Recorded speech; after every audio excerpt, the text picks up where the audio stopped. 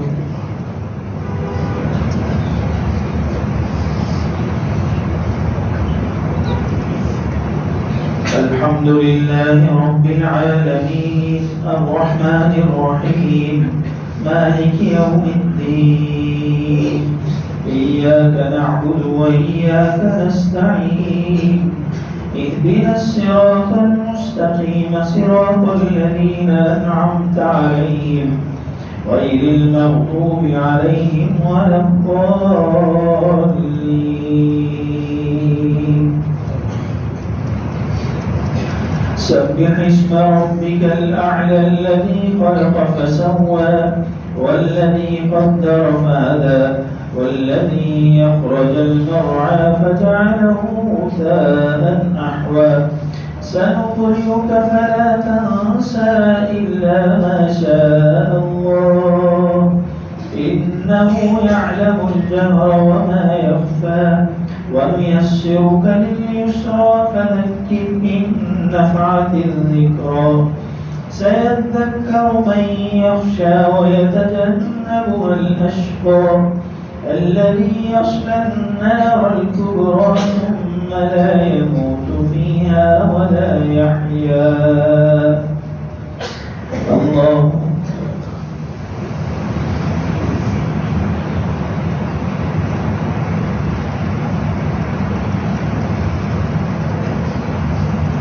سمع الله لمن حمده الله أكبر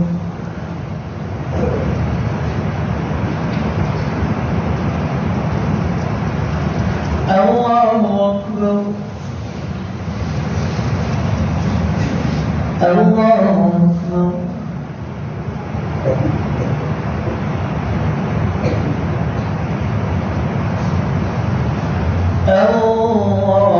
الله أكبر الحمد لله رب العالمين الرحمن الرحيم مالك يوم الدين إياك نعبد وإياك نستعين اهدنا الصراط المستقيم صراط الذين أنعمت عليهم غير المغضوب عليهم ولا الضالين.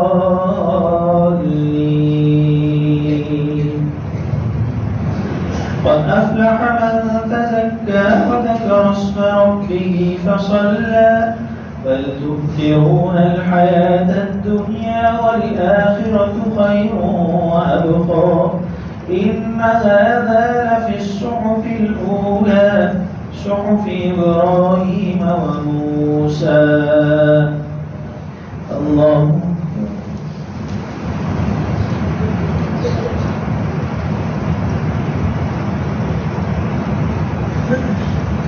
سمع الله لمن حمده. الله أكبر.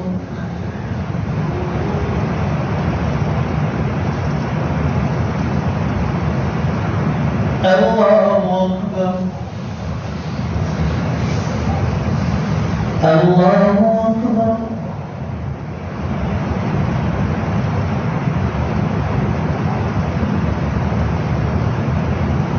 الله أكبر.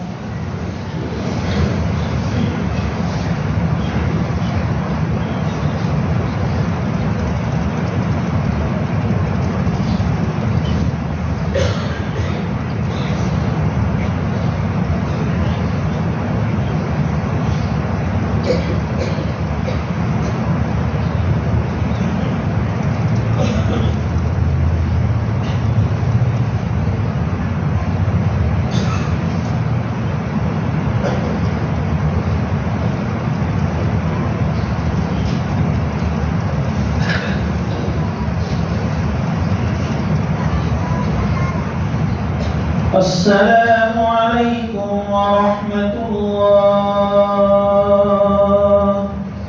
السلام عليكم ورحمة الله.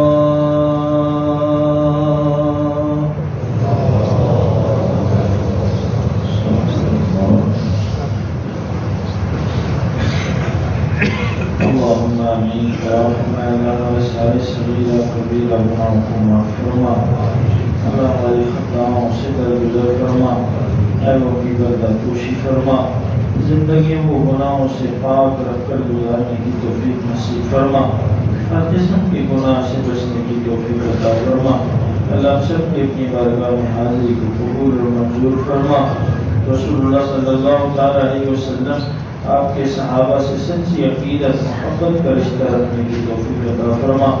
اللہ جو بیمار ہیں، جس قسم کی بیماری میں مبتلا ہیں، اے رب کریم سب کو شفاء کامل عاجل مستمرہ نصیب فرما۔ مفروضوں کے قرض خزانہ غیب سے ادا فرما، ہم سب کے رزق میں برکت عطا فرما، حرام مشکوک سے ہم سب کی حفاظت فرما، قناعت کی نعمت حاصل کرنے کی توفیق نصیب فرما، اولادوں کو نیک فرما بردار بننے کی توفیق عطا فرما، بے اولادوں کو نیک صالح اولاد عطا فرما، مصیبت زدوں کی مصیبتیں دور فرما، پریشان حالوں کی پریشانی دور فرما، مشکلات میں گھرے ہوئے کی مشکلیں آسان فرما۔ اللہ جو کسی تکلیف میں ہے، اللہ تکلیفوں کو دور فرما۔ اللہ ذہنی جسمانی روحانی چین سکون راحت اطمینان خوشیوں کی زندگی عطا فرما۔ ایمان کی حالت میں جو حضرات آج پوری دنیا سے رخصت ہوئے ہیں، تیری بارگاہ میں تیری عدالت میں پہنچے ہیں، سب کو معافی عطا فرما، سب کے ساتھ کرم کا بخشش کا معاملہ فرما، سب کو اپنے جنت میں اعلیٰ درجے مقام نصیب فرما۔ پاکستانی حجاج کرام میں جو کچھ حجاج کرام کے جانے میں کوئی رکاوٹ پیش آ رہی ہے، اللہ اس رکاوٹ کو دور فرما۔ جن حضرات نے داخلہ حج کا کروایا ہے، سب کو اپنے فضل و کرم سے اپنی بارگاہ کی حاضری مقبولیت والی حاضری کی توفیق نصیب فرما۔ ہم سب کی جن کے ہاتھ اٹھے ہیں، اللہ سب کو حرمین شریفین کی مقبول زیارت کی حج و عمرہ کی سعادت کی توفیق نصیب فرما، بار بار عطا فرما۔ اے اللہ پاکستان کی حفاظت فرما، ارض مقدس کی حفاظت فرما، پاکستان سمیت جتنے اسلامی ممالک ہیں سب کی سرحدات کی حفاظت فرما، ملکوں کی حفاظت فرما۔ ہمارے پڑوس کے ساتھ جو جنگ کی کیفیت کے بادل ہیں ان کو ختم فرما، ان کو دور فرما۔ عرض پاکستان کے اندرونی بیرونی جتنے دشمن ہیں ان کو ہدایت عطا فرما، بصورت دیگر ان کے خلاف اپنا فیصلہ فرما۔ یا اللہ ہمیں اپنے ملک کی قدردانی کی توفیق نصیب فرما، اس نعمت عظمیٰ کے صحیح یا اللہ صحیح طور پر شکر کرنے کی ہم سب کو توفیق عطا فرما۔ رسول اللہ صلی اللہ تعالیٰ علیہ وسلم نے اللہ آپ سے جتنی خیریں برکتیں بلائیاں طلب فرمائی ہیں ہم سب کو عطا فرما۔ حضور پاک علیہ الصلوۃ والسلام نے فتنہ دجال سمیت آخر زمانے کے فتنوں سمیت جتنی بری چیزوں سے پناہ مانگی ہے، کہ اللہ ہم سب بھی پناہ چاہتے ہیں، ہم سب کو محفوظ اور معمون فرما، ایمان عمل کی سارے سچی زندگی نصیب فرما، صحت عافیت کے ساتھ زندگی عطا فرما، عزت خوشحالی کے ساتھ جینا مقدر فرما، دنیا اور آخرت کے ہر میدان کی کامیابی عطا فرما، دنیا اور آخرت کے ہر میدان کی ناکامی ذلت اور رسوائی سے محفوظ فرما۔ سرکار مدینہ صلی اللہ تعالیٰ علیہ وسلم کی بخشش کا حقدار بننے کی توفیق عطا فرما، آپ کے قدموں آپ کے صحابہ کی جماعت کے ساتھ جنت کے داخلے عطا فرما۔ اللہ جو دعا مانگ چکے ہیں قبول فرما، جو وقت کی قلت کی وجہ سے رہ گئی ہیں ان کو بھی منظور فرما، جو دلوں میں امڑ رہی ہیں ان کو بھی قبول فرما، ہماری ہر دعا مراد حاجت آرزو کو اللہ تمنا کو محض اپنے فضل و کرم سے شرف قبولیت نصیب فرما۔ اللہم آمین وصلی اللہ تعالی علی النبی الکریم برحمتک یا